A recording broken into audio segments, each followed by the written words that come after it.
Hey everyone, and welcome back to the channel.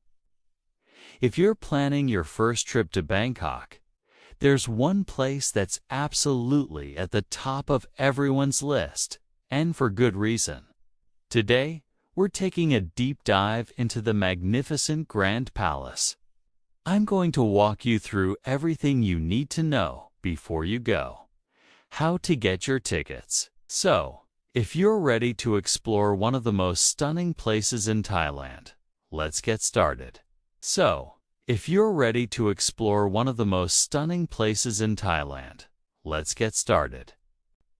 First, a little history to set the scene. The Grand Palace isn't just a tourist attraction. It's the most iconic historical landmark in all of Thailand. Construction began way back in 1782 and for over 150 years. This sprawling complex was the official home of the Kings of Siam. Think of it as Thailand's version of Buckingham Palace or the Forbidden City, but with its own unique, incredible style.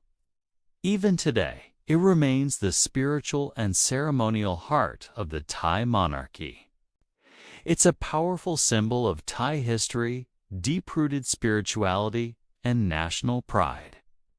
The complex itself is huge, a dazzling city within a city, filled with gleaming golden spires, grand royal halls, sacred temples, and incredibly detailed murals that showcase centuries of masterful Thai craftsmanship. Every corner you turn, there's something new and breathtaking to see. So, where is it, and how do you get in? The Grand Palace is located in Bangkok's historic Old Town, an area called Ratanakosin, right near the famous Chao Phraya River. It's open to visitors every day from 8:30 in the morning until 3:30 in the afternoon. The entrance fee is 500 Thai baht per person, which is about $14.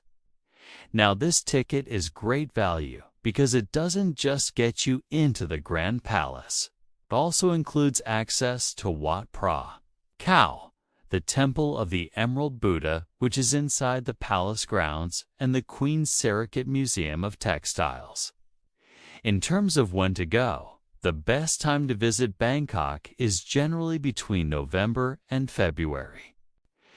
This is the cool, dry season, so the weather is much more pleasant for walking around and exploring. Now, let's talk about getting there. Bangkok is famous for its traffic, so choosing the right transport can make a huge difference.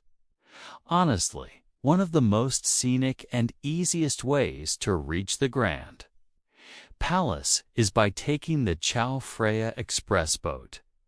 It's a fantastic way to see the city from the water. You'll want to get off at Tha Chung Pier, and from there, it's just a short, easy walk to the main entrance. Of course, taxis and ride-sharing services are available, but be warned, the traffic around this area, especially in the morning, can be intense. A smart strategy that many travelers use is to combine public transport. You can take the BTS SkyTrain or the MRT subway to a stop near the river, like Saphon Toksin, and then hop on the express boat from there. It's efficient, cheap, and a fun experience in itself. Once you're inside, prepare to be amazed. The entire complex is a masterpiece of traditional Thai architecture. But the most important site, the absolute crown jewel, is Wat Phra Khao, also known as the Temple of the Emerald Buddha. This is the most sacred Buddhist temple in Thailand. Inside, it houses the revered Emerald Buddha image. What's fascinating is that this famous statue isn't actually made of emerald. It's carved from a single solid block of green jade. It's not very big, but its spiritual significance is immense. A special royal ceremony is held 3 times a year where the King of Thailand himself changes the Buddha's seasonal robes, a tradition that highlights just how important this figure is to the nation. Another unmissable highlight within the palace grounds is the Chakri Mahaprasad Hall. You'll spot it immediately because its architecture is so unique. It features a grand European-style neoclassical base, but it's topped with 3 traditional Thai spires. This building perfectly represents a period of modernization in Thailand during the reign of King Rama V, blending Western influences with Thai heritage. It's a stunning symbol of Thailand's diplomatic history. As you walk through the various courtyards, make sure to slow down and appreciate the details. The walls are covered in intricate murals depicting scenes from the Ramakien, the Thai version of the Ramakien epic. The mosaics, the golden statues of mythical creatures.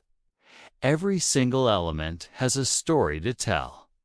Okay, let's talk about something really important: the dress code. The Grand Palace is a sacred place, and there's a very strict dress code that is enforced at the entrance. Men and women must have their shoulders, upper arms, and legs completely covered. This means no tank tops, no sleeveless shirts, no crop tops, no shorts, no miniskirts, and no ripped jeans. Your ankles should be covered, so 3/4 length pants are also not allowed. For footwear, open-back sandals or flip-flops are a no-go. If you arrive and you're not dressed appropriately, don't panic. There is a station near the entrance where you can borrow appropriate cover-up garments for free, though you may need to leave a small deposit. Just be prepared for a bit of a queue. A few more rules to keep in mind. Photography is generally allowed in the outdoor areas of the palace complex, so you can get plenty of amazing shots of the architecture. However, taking photos or videos is strictly forbidden inside the sacred buildings, especially inside the chapel that houses the Emerald Buddha. This is a sign of respect, so please put your cameras and phones away when you go inside. And of course, remember that this is an active royal and religious site. Behave respectfully, keep your voice down, and be mindful of others who are there to worship. Now for some practical tips to help you have the best experience.